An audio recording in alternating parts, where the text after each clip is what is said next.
नमस्कार विद्यार्थी मित्रांनो, आज आपण टंकलेखन व लघुलेखन प्रशिक्षण योजना ही काय आहे आपण या व्हिडिओमध्ये पाहणार आहोत.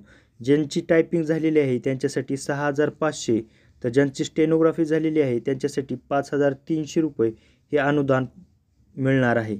आता या गव्हर्नमेंट वेबसाईट आहे. या गव्हर्नमेंट वेबसाईट mahamrut.org.in या वेबसाईटवर येऊन आपण फॉर्म भरू शकतो. आता ही योजना काय आहे, या योजनेचा उद्देश काय आहे, योजनेचं लक्षित गट कोणता आहे, लाभार्थ्याची पात्रता व निकष काय आहेत, अर्ज करण्याची पद्धत कशी आहे व लाभाचे स्वरूप कशा पद्धतीने आहे, या सर्व गोष्टीची माहिती आपल्याला या व्हिडिओमध्ये पाहायचं आहे. चला तर मग आपण व्हिडिओला सुरुवात करूया. जर तुम्ही या चॅनलवर नवीन असाल तर चॅनलला सबस्क्राईब करा, कारण की सबस्क्राईब केल्यामुळे अशाच नवीन योजना, शासनाच्या योजना, सर्व माहिती तुम्हाला जर सबस्क्राईब केल्यामुळे अगोदर पोहोचेल. त्याच्यामुळे चॅनलला नक्की सबस्क्राईब करा व हा व्हिडिओ आवडल्यानंतर ज्या विद्यार्थ्यांची स्टेनोग्राफी झालेली आहे त्यांना हा व्हिडिओ नक्की शेअर करा. तर आता आपल्याला व्हिडिओची सुरुवात करायची आहे. संगणक टंकलेखन व लघुलेखन परीक्षा योजना. आता या योजनेचा उद्देश काय आहे या ठिकाणी आपल्याला बघायचं आहे. या योजनेचा उद्देश आहे राज्य संगणक टंकलेखन बेसिक कोर्स प्रमाणपत्र परीक्षा, जी की GCC आणि TBC कडून घेतली जाते. त्या प्रमाणपत्रावरही लिहिले जाते. ज्यांची टायपिंग झालेली असेल त्यांना हे GCC आणि TBC बघता येऊ शकतं काय लिहिलेलं आहे. आता लघुलेखन उमेदवारीकरिता खालील महाराष्ट्रातील खुल्या प्रवर्गातील अमृताच्या गटातील ज्या काही जाती आहेत, दुर्बल आर्थिक घटकांना उद्योगाभिमुख स्वयंरोजगार व विकास सक्षम करणे ह्या योजनेचा उद्देश आहे. आता अमृताचा लक्षित गट खुल्या प्रवर्गातील ज्या जातीच्या घटकांसाठी स्वतंत्र राज्य विभाग संस्था महिला मंडळ अंतर्गत खुल्या योजनेचा लाभ घेता येत नाही, अशा प्रवर्गातील अमृत लक्षित गटातील दृष्टिकोन आर्थिक विद्यार्थी असतील महाराष्ट्र जे परीक्षा उमेदवार युवती राज्यघटना टंकलेखन बेसिक कोर्स प्रमाणपत्र परीक्षा जसं की GCC-TBC व क्षमता लघुलेखन परीक्षा उत्तीर्ण महिला आहेत, अशा लक्षित गटासाठी हा लक्षित गट आपल्याला सांगितलं आहे. आता लाभार्थ्याची पात्रता व निकष काय आहेत हे पण आपल्याला या व्हिडिओमध्ये बघायचं आहे. पहिला आहे अमृत मूल्याच्या लाभार्थी निकषाची पूर्तता करणं हे बंधनकारक आहे. दुसरं आहे लाभार्थ्याचे वय 16 ते 40 दरम्यान असणं महत्त्वाचं आहे. तिसरं आहे अर्जदारांनी या उमेदवाराला कोणत्याही पक्षाकडून प्रोत्साहनपर आर्थिक लाभ व स्वयंघोषणापत्र संस्थाचालक प्रमाणपत्र हे घेणं बंधनकारक आहे.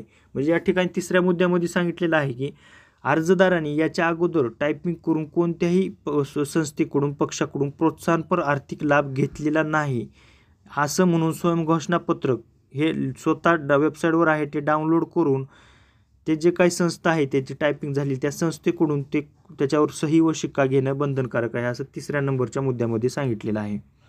चौथा नंबरचा मुद्दा आहे अर्जदार महाराष्ट्र राज्य परीक्षेच्या MSCE तंत्र संगणक टंकलेखन बेसिक कोर्स प्रमाणपत्र जसं की GCC-TBC व क्षमता लघुलेखन परीक्षा उत्तीर्ण घोषणा निकालाची स्वस्वाक्षरीत सादर करणे बंधनकारक आहे. त्यांनी जे टायपिंगचं प्रमाणपत्र आहे त्या टायपिंग प्रमाणपत्राचे झेरॉक्सवर स्वतःची स्वाक्षरी करून ते प्रमाणपत्र अपलोड करणं हे महत्त्वाचं आहे.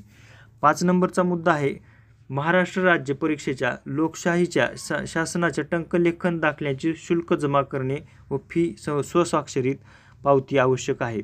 5 नंबरच्या मुद्द्यामध्ये सांगितलेलं आहे की आपण जे टायपिंग लावताना जे काय फीस भरतो ते टायपिंग लावलेली फीस भरलेली पावती, त्या पावतीच्या झेरॉक्सची त्याच्यावर सिग्नेचर करून ती पावती अपलोड करायची आहे फॉर्म भरत असताना.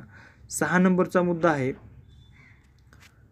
आधार संलग्न बँक खात्याचे झेरॉक्स, म्हणजे आताचे तपशील आधार संलग्न बँक खात्याचे तपशील आपल्याला द्यायचे आहेत त्या पासबुकचे झेरॉक्सचे, किंवा रद्द केलेल्या चेकची प्रत जोडणं हे महत्त्वाचं आहे.